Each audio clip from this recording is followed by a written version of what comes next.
still in park, my dumb ass. It kind of sounds like a dinosaur back there. Little stuff like this and this, when selling a vehicle like this, for a guy who's under 30-ton vehicles all day long, you make sure the vehicle is completely locked. I've had the question from previous passengers, what is that noise? I'll just tell him it's a supercharger, it's only coming from the back. What's going on, guys? It's DOS Dedicated. Welcome back to another real world vehicle ownership review video, a video where certified used car enthusiast DOS Dedicated speaks about real world reliability on good used cars, especially his own. Pickup trucks, right? It's supposed to be the pinnacle of toughness and reliability. And with such a terrible, disgusting car market with ridiculous overpricing and high mileage, why not soothe your mind with the most controversial full-size half-ton of them all? So right here behind me in the sheet metal is my 2007 Ford F-150 Lariat with the iconic, well-known 5.4 liter V8 up under the hood. So today we're gonna see my experience. But before we get up under the hood in a couple of seconds, let's talk about the fun facts or where this truck sits in the story time or in the timeline, whatever you want to call it. This is the very first V8 I have ever owned. Number 2, this is the very first F-150 I've ever owned. Number 3, this is the second full-size truck I've ever owned. This is the last vehicle I financed. I don't know why I even financed it. I could have just paid cash, but maybe I felt like it helped my credit a little bit more. Didn't really, but either way, this is the second four-wheel drive vehicle I've ever owned. I used to have a 2004 Kia Sorento with four-wheel drive. A lot of people didn't believe me for whatever reason. Then when we raised it up on the lift, oh, there's 2 differentials right there and another drive shaft. Oh, look at that. Wow, that's crazy right there. Look at that. All right, now I know this is social media and I don't mean to act brand new. It's still amazing to me on how much hate one can receive from just simply having fun. I'm not even getting paid for this shit. And the type of criticism I get is just motivating. It keeps me to keep doing this. Like, this is my free time. Free time, I say that, and I just got off of a 12-hour shift, which is why I'm looking like a zombie right now, talking about my old ass truck. Already under the hood, come on, you already know we gotta get into the good stuff, and then the real ones can stick around for the end if you choose to do so. But have I had any problems with this 5.4 liter 3-valve Triton? Now, those of you who don't know about this, I don't know why, because this is one of the most controversial full-size pickup truck motors in existence. There used to be a 2-valve, but that was for the 10th generation, amazing generation. That's the truck that put me on game with Ford for life. If those of you who don't know, quick little backstory. The reason, I have a legitimate reason why I'm Ford for life, yes. My dad still has to this day his own since new, a 1997 F-150. We took that thing around the galaxy and it's never let us down. So many memories. I grew up in that passenger seat, that back seat, watching fireworks out of the bed of that truck. But anyways, the 3 and the 2-valve seem to have pretty much the same problems. I think the 2-valve was more known for the spark plug blowing, and this one was more known for the sludge buildup and all that good stuff if you didn't change the oil regularly. But for this truck, my truck, this specific truck, have I had any issues? Well, I've had this truck for about 2 years. I purchased it at 134,000 miles, and I will show you the top reasons why this truck sold me in a second. But now, as it's sitting right now, it has about 154,000 miles, so 20,000 miles we're talking about. And previous 134, I have no particular idea really how this truck was driven other than the Carfax, which I also have as well, of course. From my experience, I have not had a single problem with at least what's underneath the hood of this truck, except these small problems like a battery situation doesn't really seem like I need to. It's a battery, dude. Like, really? Is that really something that I need to talk about? But I have had to replace the battery. I do believe it was because I was tampering with the light system on this truck. As you'll see in a second, I added LEDs pretty much all the way around. And I think it had something to do with that because the power wire and something else was touching and it just shorted out the whole electrical system. So I replaced the battery probably like a month after I bought this truck about 2 years ago. And then also, shout out to the homie Terrell, but I really just did my own coolant flush situation probably 5 or 6 months after I purchased this truck. Terrell mentioned that the coolant overflow tank, you probably can't see it from the angle of the camera, but it's sitting over there right now. It was a little dirty and stained, as it still is right now. So I was like, you know what, you're right. So I went ahead and unbolted it and just took off the hoses and flushed out the whole system with garden hose water. I tried to clean out that coolant overflow tank on the inside because it was stained pretty bad, but that stuff just did not want to come out. So I just flushed it all the way through the entire system, and then I put everything back together, filled it up with some new coolant, and that was about it. That's what you're seeing in these clips right here. That was it, and that's everything that's went on underneath this hood. Now, as you can see, this engine bay is quite dirty. Even though I want to pull my hair out just from looking at it, I've learned my lesson from messing with stuff that doesn't need to be messed with. For example, I used to have a 2005 Ford Taurus before it got finessed. I tried to wash the motor off, just a nice little mist, you know, at my friend's job, and it ended up shorting out the starter even worse than the starter was already old, and just that little water shorted it out. And also one of the last situations, even though this was preventative maintenance and it really had nothing to do with underneath the hood, but on that same car, my '05 Ford Taurus, I tried to replace the rear struts because those cars have a lot of problems like their bigger cousins or brothers, the Panther platform, the Lincoln Town Car, Crown Vic, Grand Marquis, where the rear just kind of starts to sag over time. And I couldn't figure out how to separate the strut from the actual knuckle on the back of the car. So I used a bottle jack, which seemed to work flawlessly on the rear curb side. And then I tried it on the rear driver's side, and it ended up separating the knuckle a little bit too much, where you couldn't even get the bolt in on the top of the knuckle anymore. So I tried to bend the knuckle back with a C-clamp, and it ended up just breaking the whole thing. So I had to order a whole new knuckle assembly on eBay and put that on. And then turns out, for whatever reason, I didn't notice that that rear knuckle that I ordered off of eBay didn't even have the ABS sensor. So that ABS sensor was pretty much stuck on that car for life at that point. You see, even though I'm still really passionate about my personal vehicles, I used to be someone who would purchase a vehicle with the mindset of, I'm gonna keep this thing as pristine as I possibly can forever. When that shit is draining, it's a waste of energy, time, and money, especially in the environment where I live in now. It just makes no sense, which is why I purchase my vehicles now with the intent of actually using them, which is why certain things don't bother me. As long as it checks out to me in person, I'm fine with it. As you'll see in a second, this truck already comes from pre-used car factory, assembled with hail damage, dents, swirl marks, and dings and rock chips, but it's still a good overall used vehicle. Like I said at the beginning of these videos, the only one that still gets the princess treatment these days is my very first born, my Ranger. That thing has been with me since pretty much day one, so can't really go back on my word on that. Not to say that these beauties don't get any less treatment, except for when it comes to exterior like paintwork and stuff like that, because these spend the majority of their time outside anyway. Now, before we move on with the rest of this video, I want to cover another important part about this video. Why, DOS? Why an 11th generation 5.4 liter 3-valve V8 Triton? What sold you? What are the top reasons why this truck right here exists right now? And I'll show you. But to do that, guess what? Color coordinated folder. Well, I guess it's not really color coordinated. It should have tan right here at the bottom, but let's talk about the reasons why this truck sold me. So I knew I wanted another full-size truck after my previous. I smarted myself up and realized how much of a waste car payments were. I decided to get rid of that thing and simplify my life with transitioning to new cars, to used cars. In this folder right here, along with every other car I've ever owned, I still have all the folders to this day. This is just a bunch of service records, pretty much everything I've done to this truck since I've had it for 2 years. Nothing but a bunch of grease monkey oil changes. I even have the receipt for the 5% window tint. What else we got right here? There's a front plate right here because I don't do front plates at all. I'll be riding dirty basically all the time, no matter what, because it is what it is. The registration, and the insurance. There's a couple of copies of the insurance and whatnot.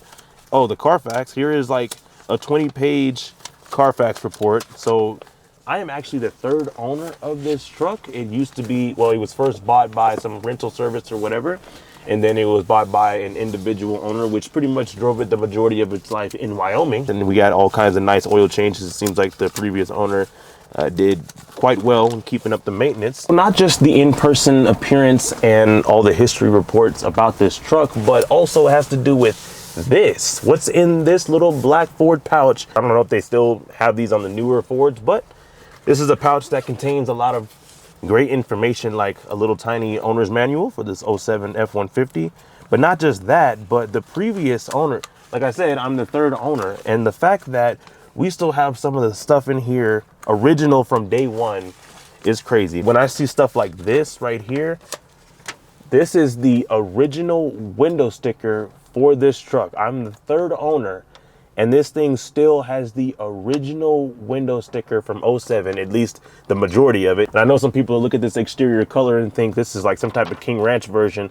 This is actually factory exterior color, the tan trim, and then the red coat up top. It says Red Fire, even though this is not that bright of a red, but huge selling point of this truck. How America's favorite, best vehicle on the road right now, being the third owner, and I could still hold the original window sticker in my hand is crazy. But not just that, there's even more goodies in here that you wouldn't expect. How about this? Who else out there? I gotta cover the coat. This is the original door coat. So when you buy a Ford with the unbelievably, ridiculously practical Ford door coat on the side of the door, I will show you in a second, you get a card like this. This truck still has the original card from '07, right? This was a rental fleet service vehicle, whatever you want to call it. And it still has the original code with the little stuff like this. And this, when selling a vehicle like this, can go a long way. Since we're still in the interior of this truck, just have a look for yourself. I haven't done anything besides floor mats in this thing. Once again, I love the bright interior colors. It's a break from looking at all the regular black and gray, ugly interiors that you're used to seeing. This nice light brown, tan, coffee color, as in my LeSabre, as in my town car. Sadly, not the Ranger, but it is what it is. It wouldn't really look right with the exterior color anyway.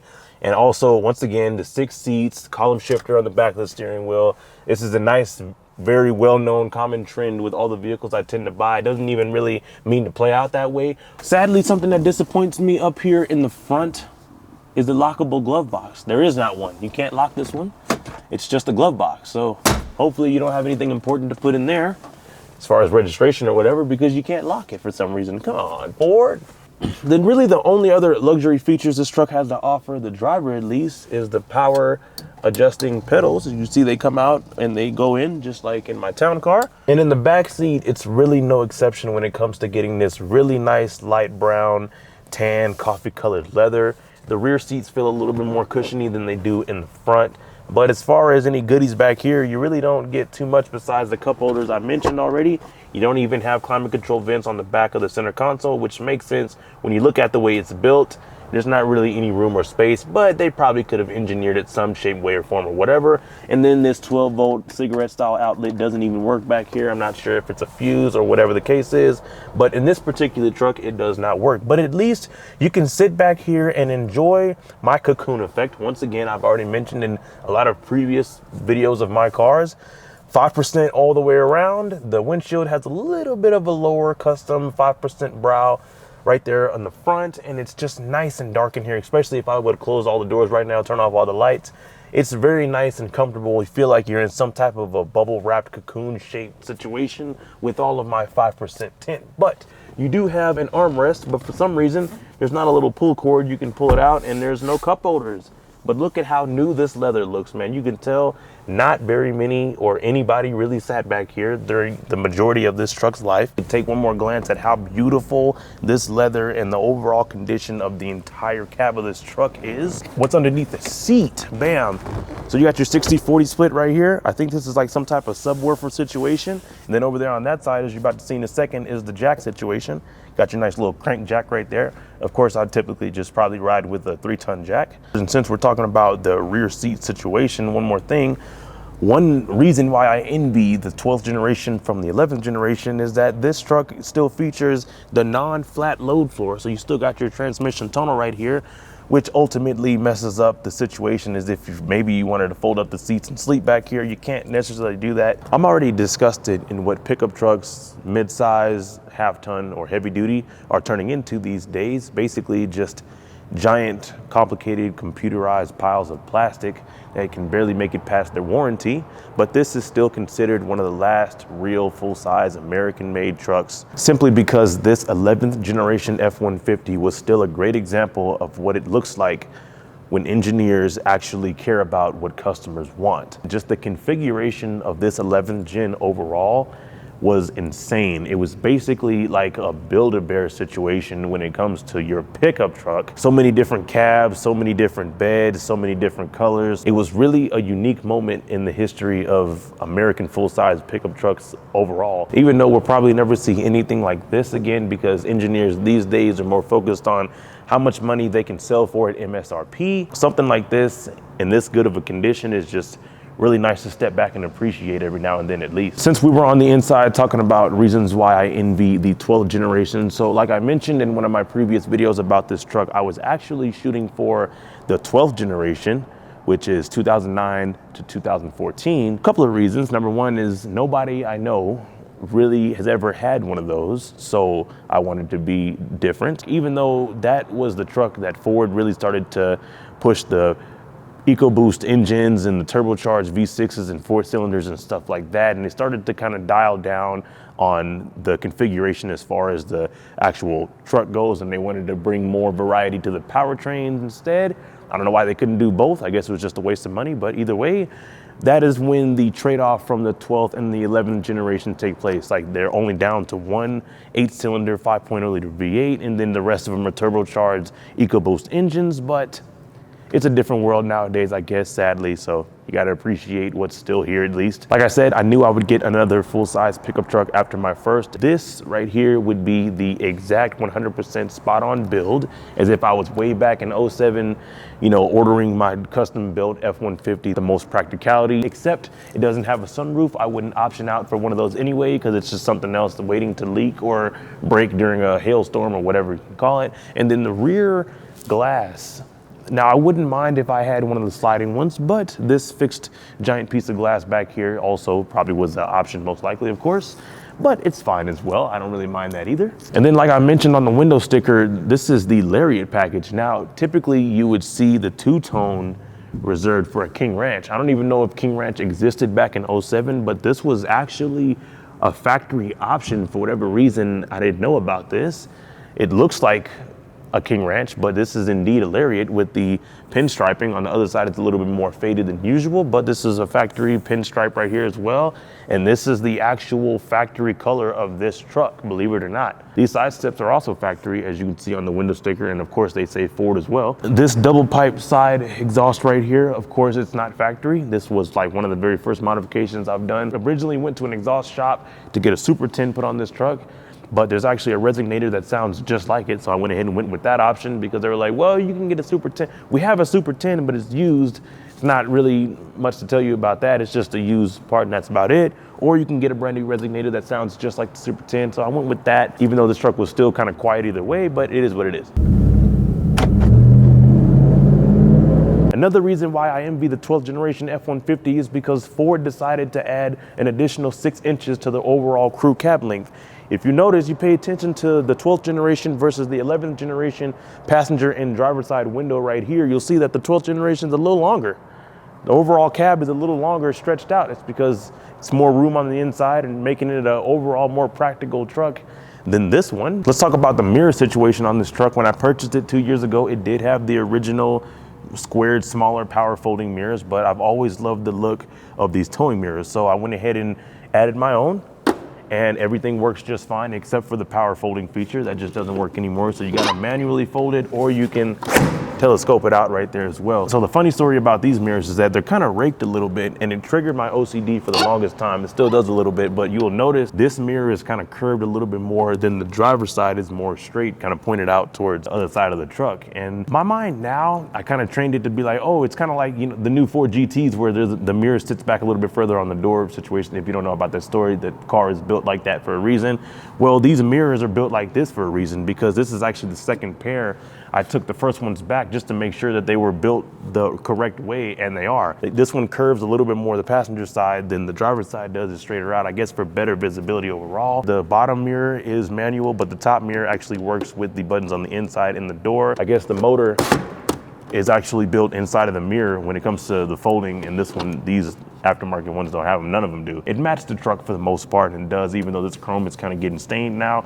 Every single light works. You have the little spotlight down here that works whenever you open up the truck, or you have the switch on inside. You have the turn signals right here as well. But funny story about these turn signals, this is the turn signal, these two little stripes right here, and then right here in the center is your running light. I was being lazy as shit, and I didn't really want to actually add all the wires to operate this actual running light. I gave it about a week of thought, and I was like, you know what, I'm just gonna do it. So I ripped off the door panels again, essentially breaking even more plastic clips than I did originally in the first place. So I went ahead and wired up both sides correctly, Thankfully, the wires were already provided in the package that these mirrors came in. You just take off a couple of little extra interior pieces and make it all nice and neat so you can't even see the wires. And then there's this little insulated rubber port underneath the driver's area of the dashboard, and then you just snake the wires through, and then you wire both mirrors into each separate headlight. But I'm glad I went through that whole struggle of a process that could have been avoided in the first place if I just wasn't being lazy anyway, because they look great with the running lights on,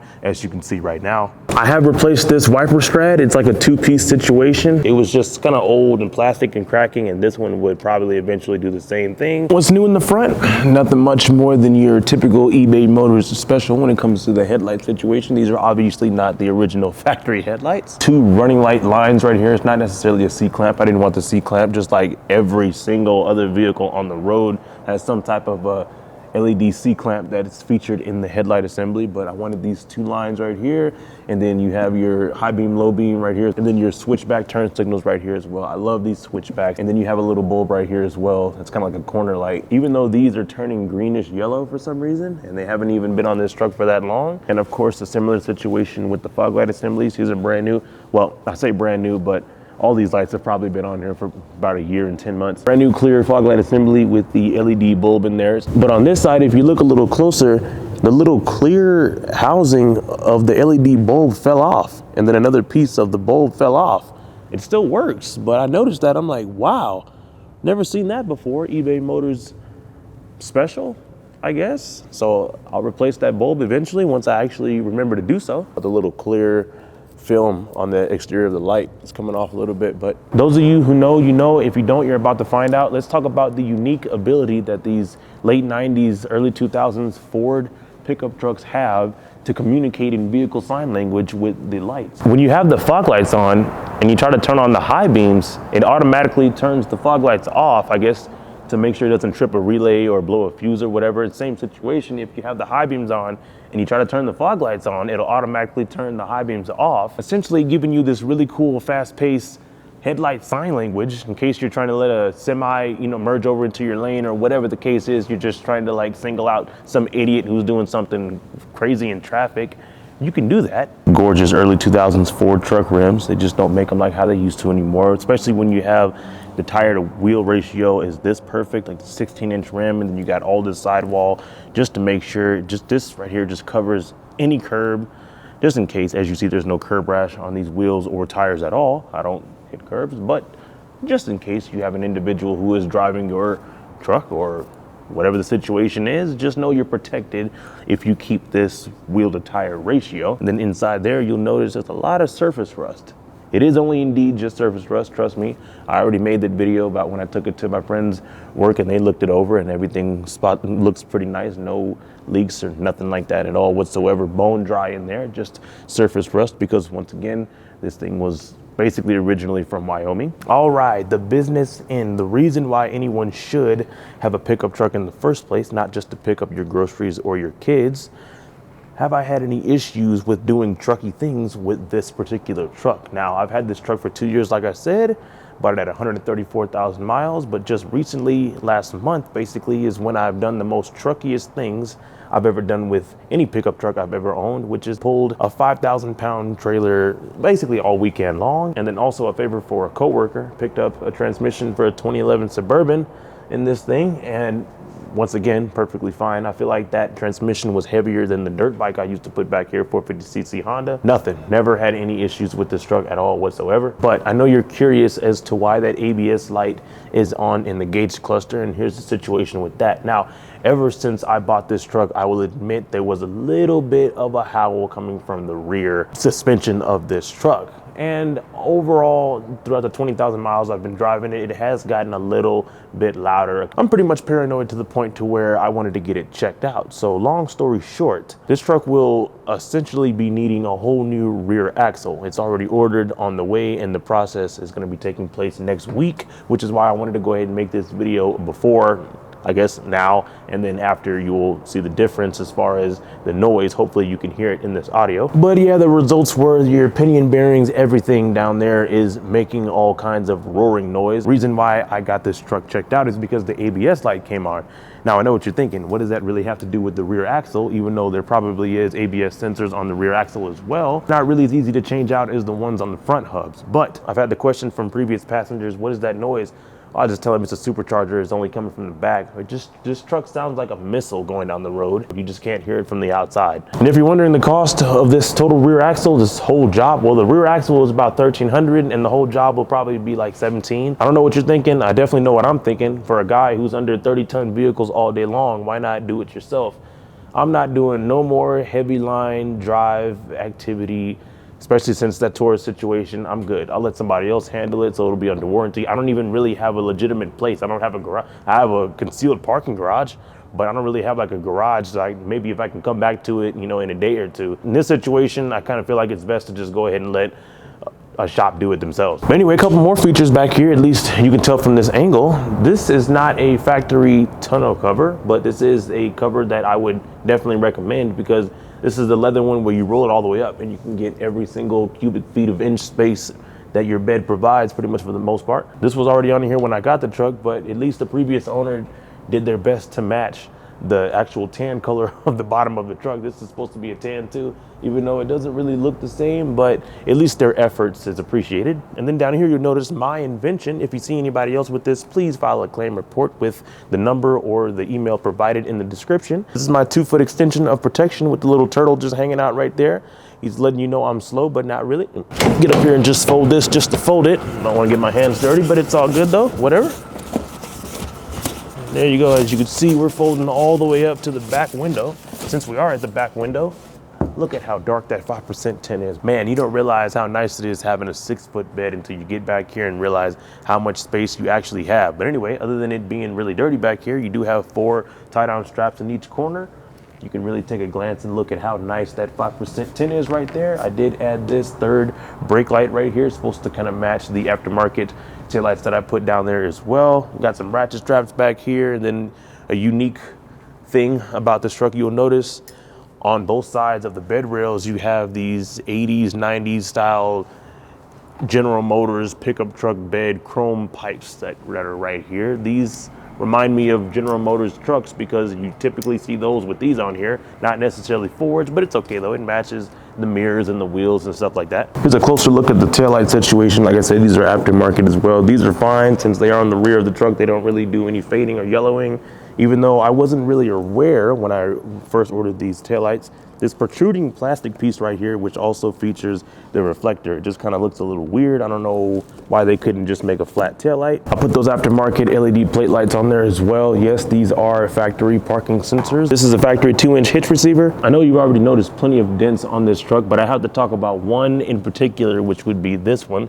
No matter your parking sensors or how long your hitch is, you still got to be careful, because for whatever reason, I was thinking my hitch would catch before I actually backed right into a storage container. At the time, it was just the situation where I was parking, and well, and it just could have been prevented if I wasn't such an idiot. We got to talk about the door code situation, one of the main reasons to purchase a Ford vehicle. But if you don't know how it works, you got 5 buttons with 2 numbers each. Anyway, always if you press the last 2, it locks the entire vehicle. But if you want to put your code in, let me go ahead and just do that real quick. Bam, it unlocks the vehicle for you. Do that one more time, just in case you, there you go. And now you can, just like that, unlocks the vehicle for you like that. I think it's only the driver's door. Yeah, it is only the driver's door, but still. Actually, speaking of problems, quote unquote, this one again, this wasn't even the truck's fault, but this was about a month after I've already had this thing, and it was probably like -10 degrees for about 2 or 3 days. And it was so cold out there that the truck just kind of froze itself. Right? I couldn't even unlock it from the key fob, couldn't lock it from the actual, I didn't want to break the key in the door hole, so I just went ahead and just let it thaw out over time. And what happened essentially overnight was when I would unlock the door on the truck would be trying to unlock itself, but since it was so cold, it had to thaw out overnight, which would essentially lead this truck to just setting off the alarm like somebody was breaking in. It wasn't that it was breaking in, it's just the locks were trying to thaw out. Hopefully I explained that as best as possible, but so wake up in the middle of the night and this truck's alarm would be going off.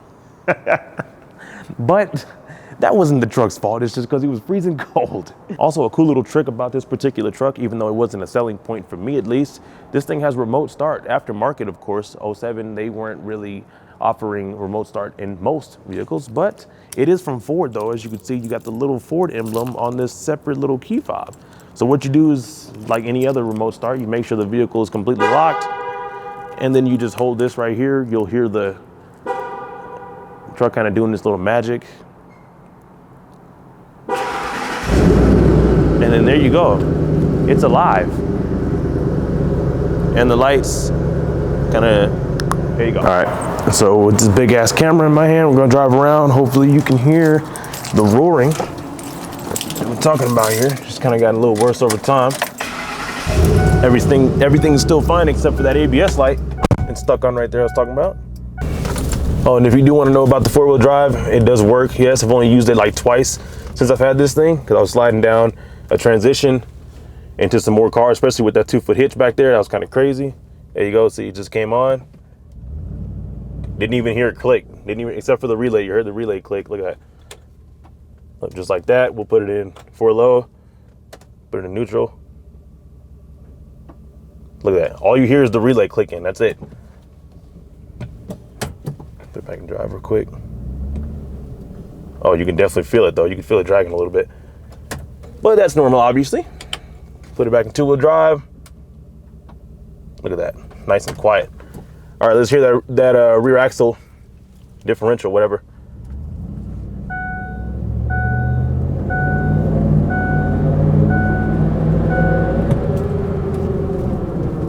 If you can hear that, it kind of sounds like a dinosaur back there, or a missile taking off, or maybe a supercharger in the rear. Either one of those is a great way to describe that noise, but it's been progressing throughout the time that I've had it. Turn off that light real quick. How can I turn these lights off? Oh shit, hang on. There we go. There we go, you can hear that right now. Hopefully you can hear it, because I'm actually using the camera instead of the phone, so it should be a little bit better of a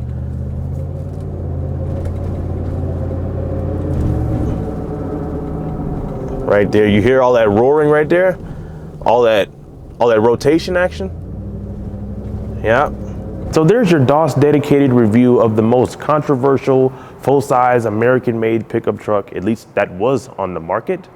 Do I think it was worth it? 20,000 miles, you're already replacing a rear axle for 1,700?